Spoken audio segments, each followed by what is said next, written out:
kuprove kesi zetu inakuwa shida tunapokosa ushirikiano. Kwa hiyo mafunzo haya yatatuleta karibu, tuone namna gani tunaweza kushirikiana. Bila ya ushahidi madhubuti hakuna kesi. Kesi zote zitaishia njiani kama hatuna ushahidi madhubuti. Ushirikiano baina ya taasisi, kwa maana polisi, DPP, mahakama na raia na wizara zinazohusika na masuala haya ni jambo muhimu sana. Tunapofanya kazi kwa pamoja itatuwezesha kuhakikisha kwamba tunafikia malengo. Lakini upande mwingine, jamii nayo, hebu tujiulize, kwa nini makosa yanaongezeka? Nani wa kudhibiti?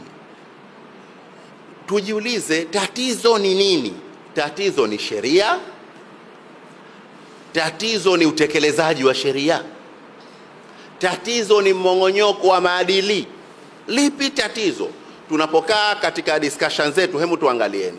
Kwa sababu kama sheria tuliondoa dhamana, je, kwa kuondoa dhamana makosa yamepungua? Hili niwaulize nyinyi, yamepungua? Ukifanya tathmini ya mahabusu, nendeni mafanikio makubwa zaidi ni ku-institutionalize yani madawati ya jinsia na watoto katika jeshi la polisi, kwamba imekuwa ni sehemu sasa hivi ya mfumo wa jeshi la polisi, kwamba kila penye kituo cha polisi kuna dawati. Kwa kweli hayo ni mafanikio makubwa na inatia moyo kuona kwamba hii haja ya kuona madawati jeshi la polisi imeiona na imeichukua na imeifanyia kazi. Lakini vile vile kutoa mafunzo kwa maafisa wa polisi, na nimesikia na ndio tunaomba siku hizo kwamba kila polisi anapotoka chuoni kujifunza polisi, katika part ya curriculum ni how to manage gender and children's desk. Tunaomba hivyo na tumesikia kwamba hilo swala linafanyika.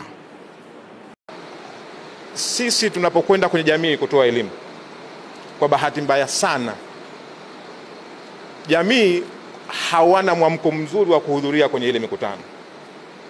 Leo tuseme tunaamua labda watu wa dawati tunakwenda kutoa elimu shehia ya Jang'ombe, atapewa taarifa sheha awaite watu, lakini tukaenda pale Jang'ombe, tukifika watakao kuja hayo mahudhurio hutaamini. Na kwa bahati mbaya sana jengine, wanaokuja namba kubwa utakuta kina mama, lakini wababa wanakuwa hawaji. Sasa ile elimu ambayo tunataka tuende tukawape elimu nzuri, mwisho wa siku hatufikii malengo kwa sababu wale wahusika wanakuwa hawafiki. Sasa hilo nalo kwa upande mmoja utakuta linatupa ukakasi kufikia mafanikio ambayo sisi tunategemea. Lakini sisi kama sisi atakujipanga kwetu ile kuona tunayahendo vizuri hayo mambo. Jeshi la polisi kupitia kitengo cha dawati mpaka wamekuja na kampeni maalum ya tuambie kabla hawajaharibiwa. Nadhani kipindi cha kati kama mlituona tulikuja tukaivamia hii Unguja, tulitembea karibu shehia zote 259 za Unguja. Na tulitoa elimu ya kwamba tuambie wale vijana wetu kabla hawajaharibiwa. Hizo ni baadhi tu ya jitihada ambazo tumekuwa tukizifanya.